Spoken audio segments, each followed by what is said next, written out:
Dub Nation, I know you guys do not want to miss a single thing about your Golden State Warriors, so I need you guys to go on ahead and hit that sub button for me because breaking news, trade rumors, anything that happens within the Warriors organization, we're going to talk about it right here, so hit that sub button for me.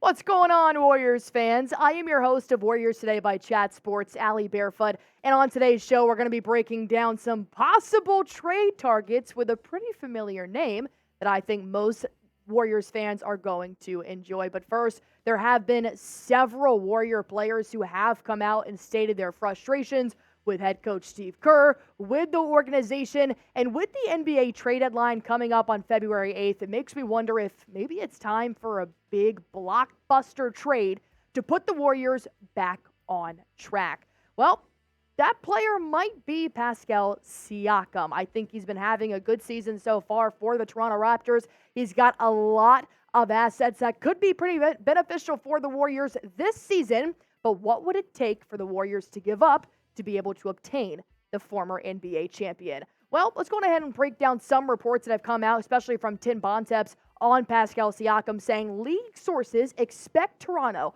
to move on from two-time All-Star forward Pascal Siakam before the NBA trade deadline.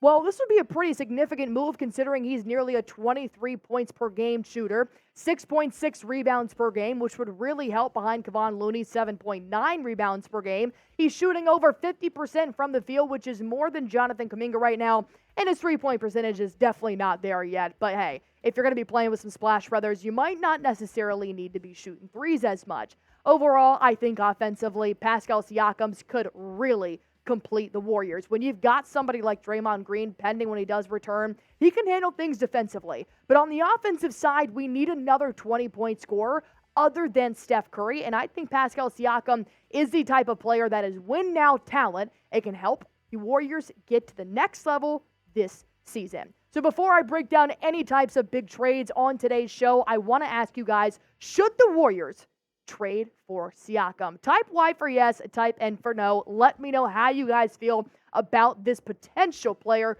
coming to the Golden State Warriors. Because look, like I said at the start of the video, there's a lot of bad chemistry going on with the Golden State Warriors right now. Players not playing, players not winning, and I think it's very frustrating overall. So I think that if you were to bring in some new fresh faces, get rid of some players who potentially aren't happy with the Warriors organization, you can still turn this season around as the Warriors are 16-18. Well, 95.7 did say, I think the Golden State Warriors are using the next 3 weeks to assess what moves need to be made. I do think a move will be made. In the past, I haven't felt that way. This is what Anthony Slater, the reporter for the Golden State Warriors, did tell Steiny Guru, and I think it's very true. I think there have been so many reports about the Golden State Warriors missing a single piece. They've had the Draymond Green suspension. They've been playing without him for 11, 12 games. Gary Payton II keeps getting injured. They need somebody to come in and make an impact right now, especially since Jonathan Kuminga and Moses Moody could be gone by the NBA trade deadline. Something I did not think was going to be a headline when the Warriors started this season, because I'm not ready to give up JK or Moses Moody. But they are two of the players that have come out and said, look, this may not be the organization that's right for me. So instead of wasting time and wasting talent, they actually do have the salary that could potentially match up to somebody like Pascal Siakam. So I think if I'm Mike Dunleavy, I would at least look into this, especially when Jonathan Kuminga has already spoken out on his role with the Warriors. He said, yeah, look, I'm a difference maker. I know I am, but it's not up to me to do certain things. How can I say it? It's not up to me to control my minutes. I feel like I've done that, but the last voice, it's not mine. And it's not easy because I know how to score the basketball. I know how to pass. I know how to do different things on the floor. But it's about putting all of that together. When the people we have on the floor right now, probably speaking of the Splash Brothers and speaking of Andrew Wiggins and other players that are taking over time, it's just tough to put it all together. I'm just trying to figure out how to manage that. Well, JK can only manage so much because he's not the head coach. Steve Kerr has the final say. And as we've seen in the past, he's definitely chosen Andrew Wiggins over Jonathan Kuminga. Moses Moody has been the victim of the rotation experiment. So those two guys might be gone, but they could fit in a possible Siakam trade. I'm going to break that down in just a few moments. But first, I do want to tell you guys about one of our sponsors here on Warriors Today. It's Prize Picks, my favorite daily fantasy sports app to play, because if you guys like winning money, I need you guys to go on ahead and start playing Prize Picks for me. All you have to do is pick between 2 to 6 players and just pick more or less on their projected stats, and you can win up to 25 times your money on any entry. I actually won $75 off my picks about 2 weeks ago. Producer Smitty to my right here, he's won over $200 on his Prize Picks. This is such a fun app to play. Here are actually my picks for Sunday's game. The NFL slate's coming up. I have C.J. Stroud having more than 257.5 passing yards. I've loved Stroud this year. He's a contender for the Offensive Rookie of the Year, so why not take the more? And plus, Michael Pittman Jr., they do have a great promotion going on right now. When you see that little red demon, that's a harder pick, but the payout's more. If you see a green version of that guy, well, that's a goblin. An easier pick, but doesn't pay as much. So I said, why not? It's almost playoff time in the NFL. I took Michael Pittman Jr. to have more than 109.5 receiving yards, and these two teams are playing each other, so I thought it would be kind of fun. These are my picks, but I want to see yours. All you have to do is go to prizepicks.com/CLNS. Use promo code CLNS for a first-time deposit match up to $100, and you're going to watch yourself win some real money in real time. So I told you guys I'm going to break down some possible Siakam trades here in just a few seconds. But first, I just want to break down very quickly why the Warriors would even want Pascal Siakam. Well, it's pretty simple. He's a dynamic shooter. He can go around the rim. He can go around the perimeter, although his three-point shooting hasn't been the greatest this season. But like I said, he's versatile on offense. Plus, he's got recent playoff experience. If you want to count the 2019 NBA Finals, which the Toronto Raptors did win, and he was a huge part in that, the Raptors have been contenders. They just made recent trades with the Knicks that are going to help them. I think that overall, he's a win-now type of guy. Plus, he can play both sides of the pick and roll, which can really asset Steph Curry. It can help out the Splash Brothers, but it can also help Siakam on defense with Draymond Green. I think that he has multiple aspects to level up the Warriors right now, who have a losing record.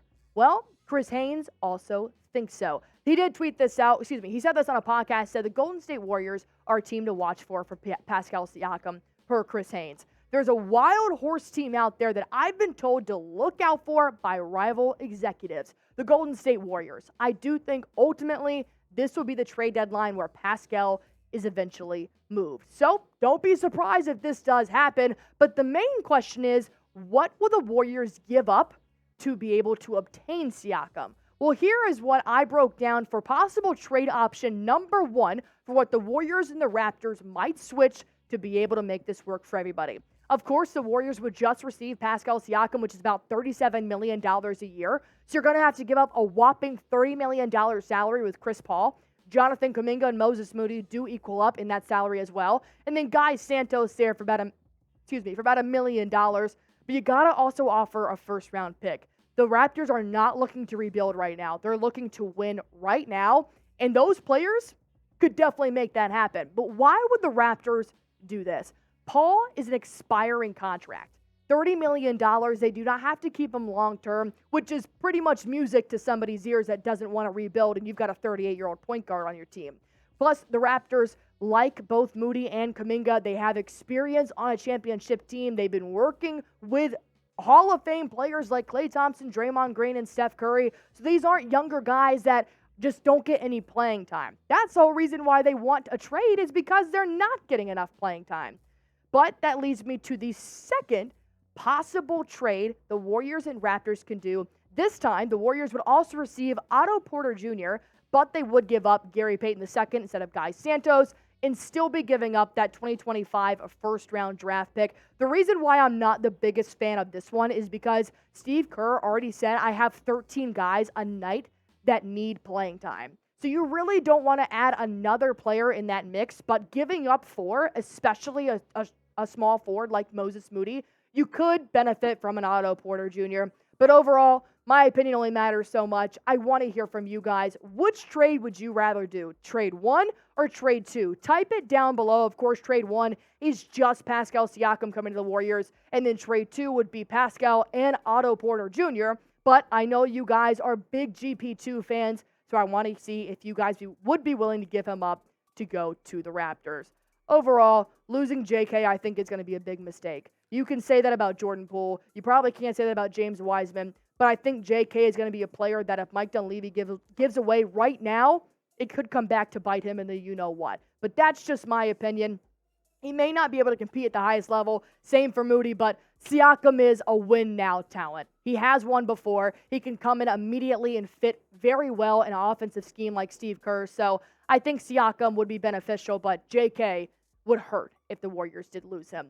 Overall, if anything happens, trade rumors, breaking news, we're going to report about it right here on Warriors Today. So all you guys have to do to make sure that you do not miss a single thing about the Warriors this season is hit that sub button for me.